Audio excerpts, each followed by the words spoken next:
1,000 laughs over a weekend as swell. Vail Comedy Festival. Pet an alpaca or hike a trail. Hey, welcome back Memorial to Day live weekend from the in Vail May. Comedy Festival. I'm here with Erick Hellwig. I don't have my lanyard, but I would have shown it. Okay, to you. okay. We don't know if he's credentialed or not. I could just be a fucking dude. Can I curse on this web series? Or is this for like? Why don't we not curse? Keep it Yeah, clean. let's start over. We'll start over. Okay, no problem. I don't know. I hadn't thought of that. All right, no problem. But you know, I don't know. They're families. It's totally they're fair. families and shit. That's why I to asked. deal with. All right. Hey, everybody! Back at Vail, live from the Vail Comedy Festival. Mark Masters here with Erick Hellwig. Hello. Eric's in from Los Angeles. Been on NBC's America's Got Talent. We'll get into that. Right now, we're just gonna talk about Vail and your experience. You've been here for a while, actually. Yeah, we got in on a day before the festival because I'm with my wife, so we did like it was our anniversary actually, the day before the festival. So we did a bunch of like fun, couple Stuff. Nice. Yeah. That's awesome. Good place to visit. Great place to visit, man. It's very romantic. Very nice. Should we dive into that more, or should we? I mean, we're trying to keep it G-rated, right? But it was a good time. We had a nice anniversary, Mark. Right. Let's just keep this family friendly. Okay. Which anniversary is it?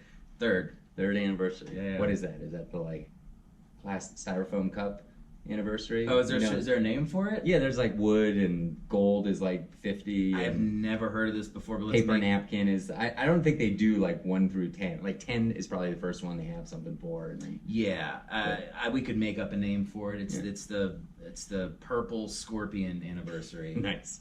It's the Smucker's grape jelly. Like I think that was in my head. The purple. Do the listeners understand? There's a giant vat of grape jelly behind the camera right now. Are they? We're inside basically this? we're in a commercial kitchen. You can't tell it because of the magic of Hollywood, but yeah. But we're staring at grape jelly as we talk. What else are we staring at though? Right out the window. We have the beautiful Gore Creek River. Yeah. Is that what it's called? It's a creek river. There's a creek river. There's a little bridge right there. Mm-hmm. There's people hiking. That guy's being stabbed. No, this family's walking. It looks very nice. Yeah. Very. There's a pirate ship.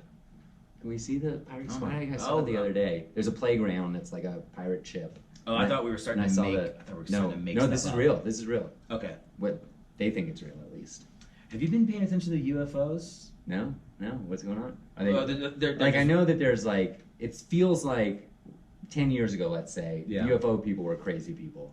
And now it feels like they're getting some momentum into like mainstream. Like when I read stuff about UFOs now, it feels a little less hacky. Let's call it less hacky. Yeah, like if Tom DeLonge ran for president and just ran on UFOs and played lyrics from Blink-182 songs from 20 years ago, you'd be like, maybe he should be president. Because everything he said seems to be true. Okay. Tom DeLonge appears to have been right the whole time. Okay. Do you believe in UFOs? Well, of course. I mean, just UFOs is like unidentified flying objects. Those are real. It's what are they? Do I believe that they're little tiny green men in like piloting them and spying on us to come eventually invade? Okay. Of course. That's 100% what I believe. Absolutely. They're purple men, though, right? They're not green. I think they're green, but they could be purple. Again, we're staring at grape jelly, so I think that's influencing your... Yes. I don't think you're objective in this moment. Okay. There's no science in my UFO theories. What a shame. I do kind of hope that there's little green men coming down at some point. Why are they men, Eric? Oh, well, what is a man? Answer that question, Mark. All right, Keep so it we're for at the families. This is for the families. We're at the Vail Comedy Festival. Yes. What is a man? It's day 2. It's kind of early in day 2. Yeah. Did you get some stage time yesterday? I did. I did the mic. I did the 7:30 show, which was awesome. Bridge Street Bar. Yeah. Dan should describe it. What's it? So you walk in, and Mark is waiting at the bottom of the stairs. He's like, if you mess this up, you're done. You're done. He's got a huge knife watching you off stage. But besides that, it was a sold-out room. Great comics. Usama, friend of mine. Siddiqui, yeah, he headlined. It was great, man. I mean, the shows being sold out is a nice change from a lot of festivals I've done before, where there's actually people excited to come see the comedy shows. But you've done a great job of making it like all the comics hanging out and everybody feels like a very laid-back festival from a performer perspective. So many times you just come in and you're like, do your sets, leave, nobody's really hanging out afterwards, and you're like, I appreciate that you've made it like we're all have stuff to do during the day. Yeah, you know. cool. So, that's been so it's laid back aside from the knife wielding organizer. You know, I had a rough childhood, so for me, I feel right at home with a knife. Yes. But you know, besides that's that, great. Yeah, the comics have been so gracious and like grateful for everything. It's really nice. It's cool. And who's been the worst comic so far? Name. That'd be hilarious if you just started naming. Yeah, I could name drop. I could, maybe we'll release. If I name dropped, I just release it in like 5 years, and hopefully stuff catches up with them. Yeah, that's fair. There's actually nobody like that on this fest. I've been very happy about that. The comics are so cool. I don't know how that happened. No assholes. Yeah, really. Yeah. I can't think of anybody who's been like divish or. We had a yoga class this morning, and a bunch of comics showed up. Like people were at the bar until like 1 a.m, and people showed up to the yoga class. Like, they're just good people. I like doing. I did my podcast. Technically. Oh yeah, let's talk about that. Technically kicked off the festival. Yeah, 10:45 a.m. day 1. 10:45 a.m. Mountain 10th Mountain Whiskey. Now that was not sold out.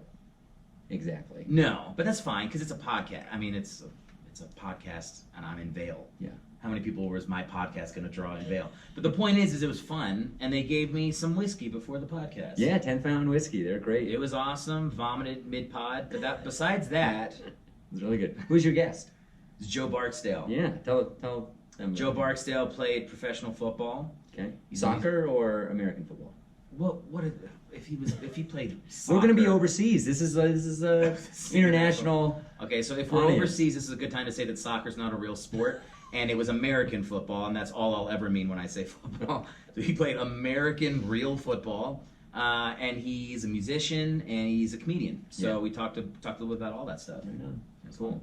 Yeah. So yeah, that was a beautiful venue. I thought it was a perfect venue for a podcast. I did too. It felt it. I like that. If at any point I needed to grab whiskey, it was in all spots within around. Right 2 there. feet of me, yeah. And nice. Also, like, how long a walk do you think it is from 10th Mountain to Bridge Street Bar? Oh, I could throw a baseball. Yeah, it's like right there. We got 6 venues within like 2-minute walk. Basically. You know what? It's like if you're ever like, what's next on the schedule? You just walk out into the street and you'll see 10 people from the festival walking by and just follow the crowd. Yeah. It feels like a very like it's a tight footprint. Yeah, which is nice. Yeah, it's condensed. It's grape jelly. It's like grape jelly. It's very it stays in the jar. I like walking around and seeing ads for the festival everywhere too. Like yeah, you've done a great job of How like about you those? really. The banner, the wide one, pretty cool. I was on TV this morning. Not real TV, really. I guess I shouldn't have said that. Do we have to edit this now? I don't have the budget to edit this. What do you mean we? It was. I'm fine with it. What fake TV show were you on? It was a very real TV show. You can go watch it on Roku or Platonic, which is some new no, I'm just making up, on the Grape Jelly Network. That's only available over DSL or 36.6 modems. It's gonna be a man in a trench coat. You have to answer a riddle. You have to go to a phone booth, pick up the phone, and then you hear the stream. No, it's called Vail Daily Vail Live. I don't even know. Oh my God! What a disaster! You're gonna have to edit it used to be called TV8. It's whatever which was a legitimate like TV station that you could get in all the hotels around Vail, and was also broadcast over Comcast.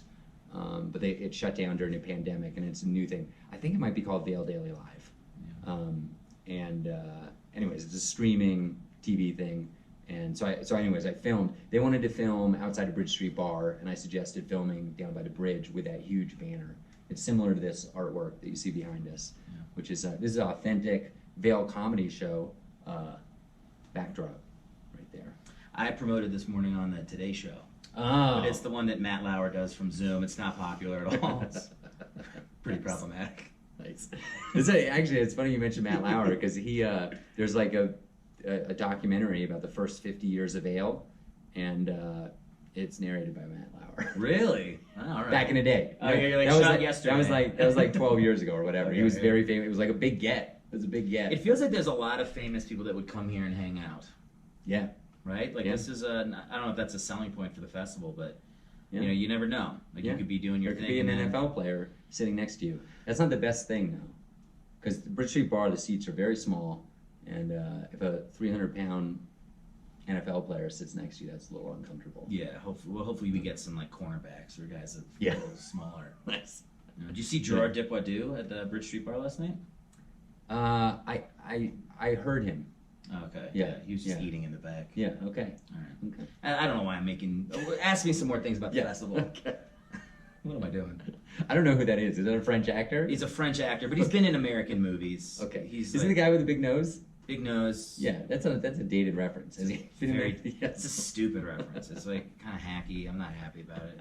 We talked about We grape can't. jelly. We can't somewhere. edit. Yes, grape jelly. That's what I was just thinking about. Incredible. You read my mind. We're just finishing each other's sentences. Yeah, we really this are. piece of bread, I'd like to put some. Grape jelly on it. You read my Here's the mind. thing, Incredible. when you say bread, I have celiac disease. I just think I go gluten-free into bread. There you go. Yeah, yeah, yeah. It's revolting. Yeah.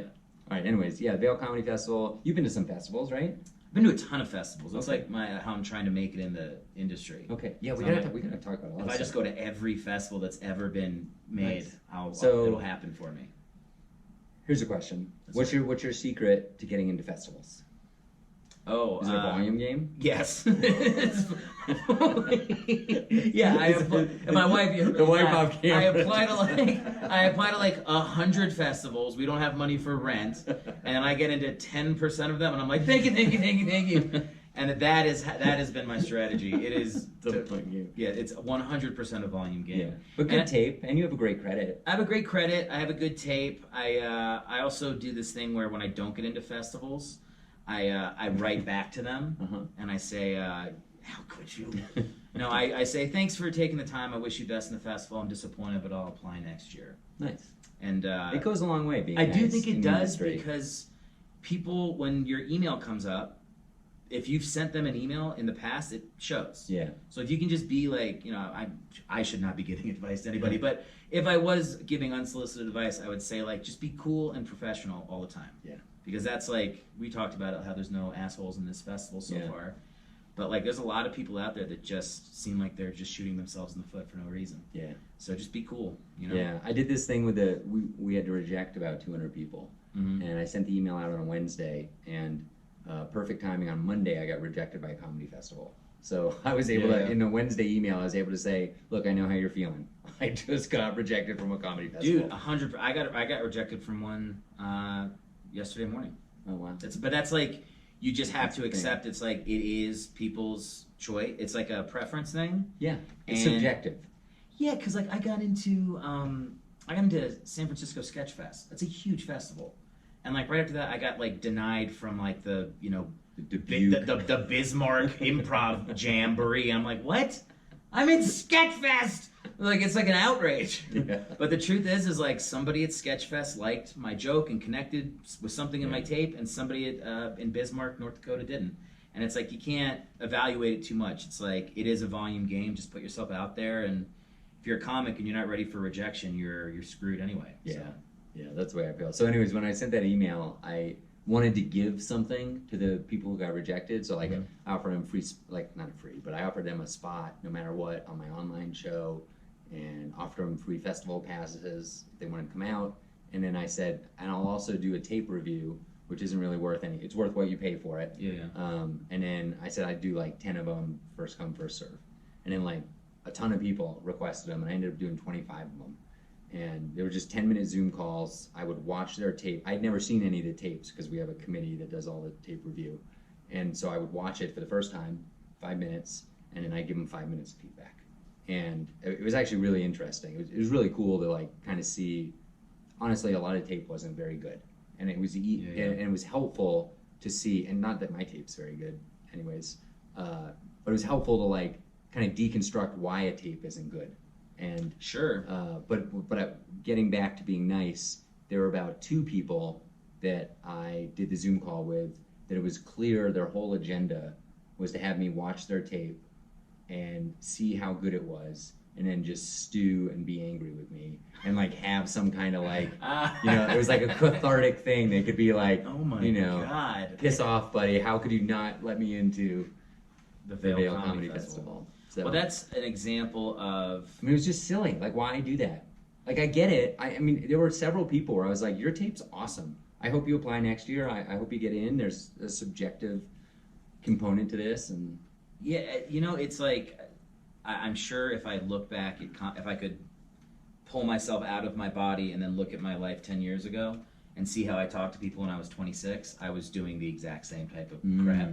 But you get older, I think you just realize, like, I mean, part of it is like I started running a show. So important. You have the empathy. Yes, because I reject people all the time from my show, or I say I don't know if you're ready yet, or so you find the ways to say stuff in a way that's respectful, and you understand that it's like everybody's on their own journey, and you're just like, you just try to meet people where they're at and be, like I said, cool and professional at all times. I think that's the secret. Once you start show running, you learn so much about how to handle other showrunners. Yes. And handle rejection, and you just have a whole new attitude about it and empathy for it. Yeah, cool.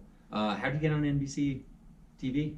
That's pretty awesome. Oh, I was doing a festival. I met Nyla Durrani, who's a producer. For we almost NBC. had her come out. Nyla, when you watch this, which I'm sure you will, come out next year. Everything. It's awesome. Yeah. It's great. We talked on the phone for like an hour. She gave me great advice on running a festival. She's been to 1 million. Yeah. And we were trying to get her to come out here, and hopefully she'll come next year. Yeah, before COVID and before she had her kid, it was like a joke. Every festival I did, I would just see her. I'd be like, "You're working harder than me. You're supposed to be you're the producer. You're supposed to be taking it easy and letting me do the work."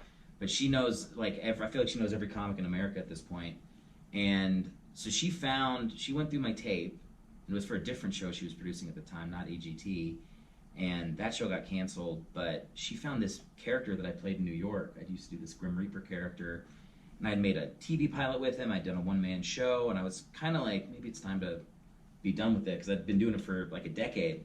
And she was like, this would be perfect for AGT. And so she kind of worked behind the scenes and made it happen. It was really cool. Nice. And then it was like, it's one of those things when you shoot that show, you shoot it, and they shot like an hour's worth of footage with me, and I'm like, it might be and like pulled off stage, but it was the whole, like, commercial to commercial was me, and then they were dropping my character in the whole episode because he's kind of like this jokey character. So it ended up becoming like a really cool career opportunity. I didn't really think it would be as big as it was, but yeah, it's a great credit, and it's awesome. All Nyla. She gets the credit for it. All right, awesome. Yeah, awesome. And we have, I'm not supposed to say this, but we do have some industry at the festival. Why wouldn't you be allowed to say that? The advice I got, I don't know if it's right or not, is that comics will harass the industry if they know they're here. Oh. So you want to kind of keep it on the down low. That's true. I mean, you want comics to know there's industry here, but you don't want to identify them. If they're like Nyla, almost everybody knows. Some people would recognize her, but there's like a national booker who runs a monthly series and a festival. Somewhere, and there's a comedy club owner, so there are people watching stuff. So I want comics to know that and do good stuff, but I also don't want them to get annoyed. Is it the guy that was at my show last night, sitting in the front with a Ronald Reagan mask on, just staring, unmoving throughout the whole show? It was the guy who was unconscious, drunk in the third row, woke up for a minute and heckled you. No, Johnny Depp. All right, cool. I have justice for Johnny. Anyway, keep going. All right, so you've been to a lot of festivals. What do you like about festivals? What's your favorite thing or top couple of things? I like when a producer for America's Got Talent is there and they put me on national TV. That's been my favorite part of festivals so far. I love for more things. Which festival was that? I think it's so funny. I think it was North Carolina, but it might have been Big Pine. I literally met Nyla so many times at festivals. I don't remember which one was first. But the other thing I like about festivals, I think should be evident to people, but it's the connections you make with comics are just as important as the connections you make with producers and stuff like that, because, I travel, I do other festivals, I visit people around the country, I try to book shows for myself when I go there, and you do these festivals and you keep up with people afterwards on social media, and you've got people to hang out with, people to go do their shows. So, I mean, I've felt like since I started really hitting festivals hard about 3-4 years ago, if I go anywhere in the country, I can book myself 3 or 4 shows in a given week just from having friends all around the country now. So I love that element of it, and when you go to one that's good like this and you're actually hanging out and getting to know people, it's fun. Nice. What's your least favorite thing about a festival? Spending a ton of money, and then when you get there, it's like the effort hasn't been put in to show you, like to value your time. Like that does happen a lot, and it's frustrating, and you do those festivals and you just kind of cross them off, and you're like, don't apply next year. But like I said, I think I gave you this compliment like before the festival started. We did that like pre-festival show on Thursday night. I was like, even the fact that can I say that we got tips? Can I say Yeah, that? sure. Okay. Yeah, sure. Even Vail's awesome at tipping. You guys are great. And you split the tips with the comics on the show, so I made like $40 on the. I was like, I got paid on the first show of the festival. This is gonna be amazing. And this is already like top 3 festivals I've done, and it hadn't even started yet. So the idea that you're like really, you see it, like we're all hanging out in the town, going to festivals. You're like sprinting to the next thing. Just see you, like running from venue to venue. Like, you're working your ass off, but like we can tell that you're doing it for us, and it's like a really appreciated thing. Yeah, well, I'm super grateful that you came here to this little tiny town. It's not easy to get to, and no, but worth it. I mean, and it's a nice drive. You drive to the mountains. Yeah, oh, it's beautiful, and the weather couldn't be better. How long have you been doing comedy? I'm gonna wrap this up. Oh God, I did. I started doing like I moved to New York when I was 22. Okay, I'm 36 now, so it's 14 years. But I did like decade plus. Yeah, if some of it was improv, so I don't know if that counts as negative time. We'll call it about 10 years. Yeah, it's called about 10 years. Okay, so if you could time travel back to your first open mic as a stand-up, you know, the beginning of stand-up comedy, well, and you could tell yourself one thing, what would you tell yourself? Oh, I know exactly what I would say. I would say, don't let the people making fun of you at this terrible New York open mic make you quit comedy for 5 years. That's exactly what happened. I was doing mics in New York. It used to be a much more brutal scene there. And people would just like make fun of me for being bad at stand. I was 22. I didn't know anything. I was dumb.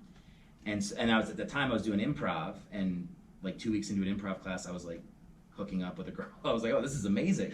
It's the choices to get made fun of and feel like crap, or like have like be in New York with chicks. Yeah, I'll do that. So I like didn't do stand up for like 5 years. I just did improv, and I did everything else, sketch and acting. But like, I think when I came back to stand up, I was older, and I had more maturity, and I could handle what came with, like, it's so much of it's just like the rejection and being used to the silence, and you have to be ready for that. Otherwise you'll like burn out quick. Yeah. That's what I'd say with stand-up, is like you have to love it and be in for the long game. You can't be like living and dying on how your open mics go. Right. You got to be like, you got to see the bigger picture. I'm working towards the comic I want to be. Yeah. Cool. Yeah. Awesome. All right. Should we do a special guest for a little bit? Sure. Who's the special guest? Special guest. We got your +1. Let's get it. Your +1. Here's what's gonna happen. We're in a very tight commercial kitchen surrounded by grape jelly. I'm gonna yield the seat, and I'll ask questions off camera. So this is you want to introduce? You want to set up our guest? This is she's what are your credits? You've seen her on the Joel McHale show. You've seen her in photos with me on Instagram. This is my wife, Liz Galalis. Give it up for Liz Galalis. It's me, Liz Galalis, wife of Erick Hellwig. Yeah. That's not your credit. How do you say your credits? I feel like I always mess them up. Joel McHale Show, Netflix, ABC, When Nature Calls. Great. When Nature Calls. There we go. I shouldn't say the shows you've been a writer's assistant on. That's not a credit. Not really. Okay. Yeah. So, but what we're interested in is what's your experience been like as a +1 at the Vail Comedy Festival? It's been great. Yeah. It's a gorgeous little town. Very welcoming. Mark has been wonderful. You got that yoga The comics pass? are great. I have a day pass. I mean, I don't know if this is like I advertise a day pass for a spa. But I got hooked up with a day pass for a spa, which is pretty sweet. Shopping is great. Hikes. There's a beautiful creek that I've walked along and had my coffee by. Look at this creek. This creek's very nice. It's gorgeous. A lot of great T-shirts. A lot of great in T-shirts. Vail is on top of its T-shirt game. Yeah. Did you pick up your T-shirt yet? I did. It's right there. Good. Nice. Yeah. Let's show it off. Have you been to other festivals with Erick? One other festival, the Hawaii Festival. And now how was that? I mean, it's Hawaii. It's great. Vail's beautiful, but Hawaii's Hawaii. But this is a better Liz, what are you doing? How could you? What are you doing? No, I Vail any day over Hawaii. I like to say in the summer, I feel like Vail is a lot like Hawaii. We have waterfalls. Yeah. It's peaceful and just it's an escape from the big city.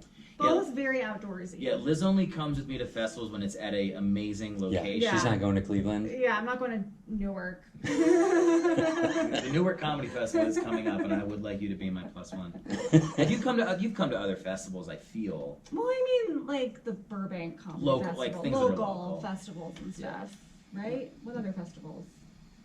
I can't think. I think that's I it. think that's it. Yeah, but this is the best one. All right, nice. All right, well, thank you, Liz. Get out of here. Special Okay, guest. We'll say a bye. quick goodbye and we'll get out of here. All right, well, everybody, that's been We should clap back in. another live from the Vail Comedy Festival with Erick Hellwig. Why don't you tell them how they can find you? Find me on social media at Erick Hellwig on Instagram and Twitter and Facebook and all And that it's stuff. ERICK. Yeah, and then hell, like you've been bad and now you're being punished in hell. And then wig, like a thing on your head. That's right. Yeah. Good. Or you can check out my podcast, which I did Oh, here. Bringing the Backups. Yep. It's a comedy sports podcast. When will that episode be out? June 6th. Okay, June Yeah, 6th, which is- 2022. The live episode with Joe Barksdale that we did right here. At, Nice. when Will it be is- on YouTube as well? Yes. When does this air? Sometime over the next year. So I'm hoping to get as many episodes as I can, and I'll divide it up over 11 and a half months or so. Okay, so in that case, this podcast I just shot aired Yeah. 10 months ago on YouTube. You just go back into my YouTube Yeah. and scroll back for about Right. 3 Yes. seconds and you'll find it. Yeah. So every Memorial Day weekend, Vail Comedy Festival. Go to vailcomedyfestival.com for more information. If you're a comic and you want to apply, we're going to open up applications or submissions in November. Follow the Instagram at Vail Comedy Festival. And check out Erick Hellwig. He's great. He's hilarious. And I'll take this as confirmation that I'm in for year 2. All right, sounds good. You're welcome. You're welcome to submit. All right, live from Vail Comedy Festival. Watch another episode. Subscribe, like. I don't know where you're watching this or hearing this. Goodbye.